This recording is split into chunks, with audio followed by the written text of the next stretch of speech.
Hola, ¿qué tal amigos? ¿Cómo están? Bienvenidos a su podcast favorito, Joyas de la Gastronomía Barroca, donde, como ya sabes, platicamos un poco sobre el origen, características e importancia de los platillos más representativos de esta época. Sin más por el momento, te invito a que escuches todo el programa. Hola, bienvenidos a todos a nuestro podcast. Nos acompañan nuestros compañeros Daniel Salvador Sánchez, Pedro García Iselo, Jonathan Zamora Recoba, Gael Alejandro García Sosa, Isabel Flores Galindo, mi compañero y organizador Axel Natael López Michaca y su servidor José Pablo Juárez Hernández.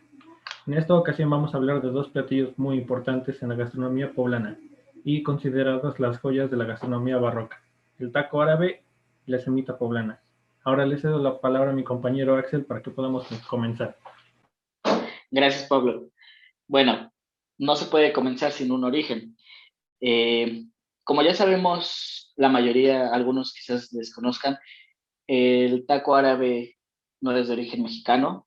Su origen viene desde el oriente, desde Irak, y se puede remontar su llegada a México por ahí de 1923 a 1933, cuando la familia Galeana Merza llegó, específicamente por el señor Juan Galeana Merza, eh, que llegó a México, y su padre fue quien trajo la receta en primera instancia, y fue su hijo, el señor Juan, quien la mostró aquí en México, aquí en Puebla.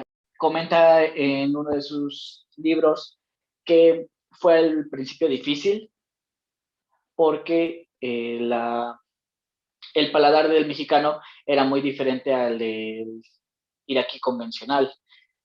Principalmente comenta las mayores diferencias son la tortilla, porque como sabemos aquí la tortilla es de maíz, y comenta que allá era de trigo, además del tamaño, que allá los kebabs son con una tortilla más alargada, más ovalada, y aquí como sabemos es una especie de círculo. Y bueno, comenta también que tuvo que cambiar la carne para para que fuera más económico y también para que el paladar del mexicano estuviera más conforme con el sabor, porque el kebab se hace con carne de venado y aquí se cambió a carne de cerdo para que se sintieran más cómodos la gente. Comenta que al principio fue complicado y su primer negocio fue en un zaguán que estaba enfrente de la catedral, y comenta que ya tiempo después fue creciendo el negocio y se convirtió en el negocio de la Oriental. Comenta también que es muy diferente su negocio a la cadena actualmente que está en toda la ciudad, de la antigua taquería de la Oriental, porque comenta que sus tacos no eran tan comerciales, eran más rústicos, eran diferentes a los que vende la cadena de la Oriental. Pero bueno, sobre la técnica de cómo se prepara y todo, nos va a comentar Isabela. Pues sí, como mi compañero Axel les comentaba, este taco tuvo que, pues vaya, mexicanizarse al 100%, ya que pues la manera en la que preparaban la carne, la harina que usaban para las tortillas, pues es algo muy diferente. Si de repente ya existe el conflicto entre que tortilla de harina o de maíz, ahora imagínense también el que era otro tipo de carne, muchas especias, agregarle algo que no era picante, pues era un shock para todos nuestros paladares que no estaban acostumbrados a ese tipo de comidas. Una vez que pues ya este platillo fue mexicanizado, adoptó la forma de pues el trompo, ¿no? Incluso el nombre que se le otorga debido a la similitud que tenía pues el famoso trompo con el que jugaban, pues yo creo que a nuestros papás a lo mejor, ya no sé, a lo mejor a algunos de nosotros todavía nos tocó. Fue una forma en la que fue adaptándose a este lugar, ¿no? El poder poner pues la carne en esa forma piramidal para que se fuera a ir pues cociendo la carne y siempre dar la oportunidad de cada taco que se servía era uno fresco, uno recién salido y pues la carne apenas cortada, todo muy fresco. La salsa, otra cosa muy, pues muy secreta incluso de cada uno de los restaurantes o hasta los puestos de la esquina que venden tacos. como que muy celosos todos a la hora de compartir la receta de su salsa.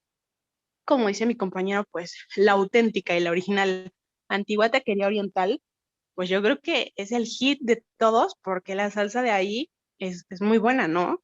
Las especies que le ponen, el sabor, el picante, como que todo muy justo para que haga una buena combinación. Es un platillo muy, muy rico y yo creo que, pues la verdad, sí, el más, pues, el que más representa a la comida aquí en Puebla. Así es. Y ahora Pedro nos va a comentar por qué los poblanos debemos de sentirnos tan orgullosos de un platillo que tanto es bueno como es barato. Sí, como comenta Axel, y siguiendo un poco también lo que nos decía Isabel, es importante que como poblanos sepamos sentirnos orgullosos de ese platillo tan importante. Creo que muchas veces esto lo tenemos un poco olvidado. Creo que muchos de nosotros incluso pues se nos olvida el sentirnos tan orgullosos de lo que es un taco árabe. Pero la importancia de este platillo radica en el contexto en el cual se desarrolla. Como lo mencionaba Axel al comienzo, pues se crea en el siglo XX.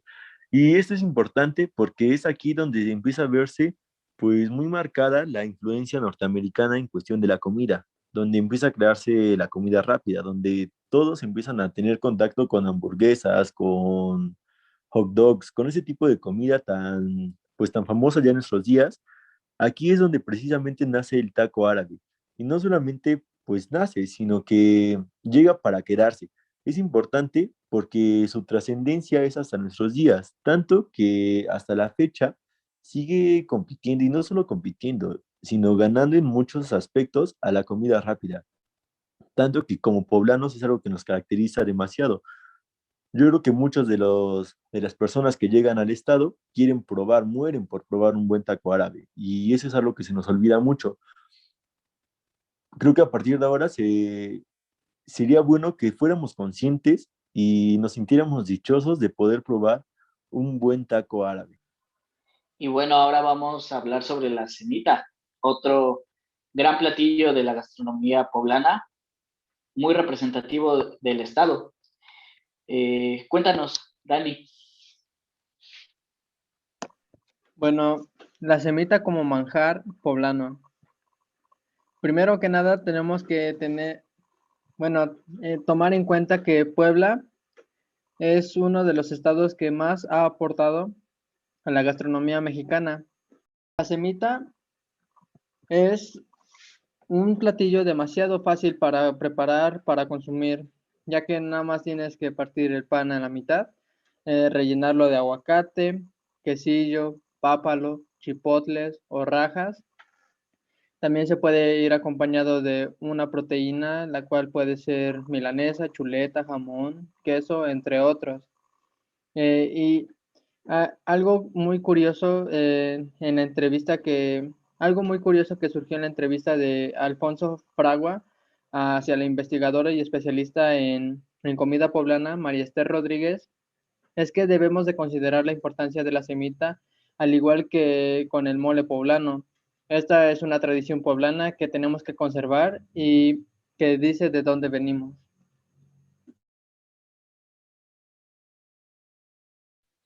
Sí, así es. Cuéntanos, cuéntanos, Pablo, sobre qué nos puedes contar sobre el origen. Bueno, yo les puedo contar que la semita surgió después de un largo tiempo de la fusión entre un bizcocho y una galleta hueca. Esto fue al cabo del periodo colonial a mediados del siglo XIX. Y algo que me parece muy interesante es que surgió en coincidencia con la consolidación de los talleres de cerámica de Talavera, que sí, bien, yo creo que sí conocen bien esos platos, que son los blancos con azules, que cuando los pones con una semita se ve maravilloso.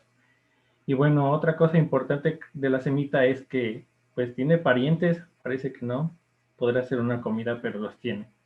Es hermana de la torta de origen inglés, es también prima del pan vaso, de origen francés, y es una parienta muy lejana del paste y del emparedado o sándwich que vienen de Inglaterra también. ¿Y para ti, cuál es el mejor? Esto es el final del programa, espero te haya gustado y te esperamos en el siguiente. Adiós.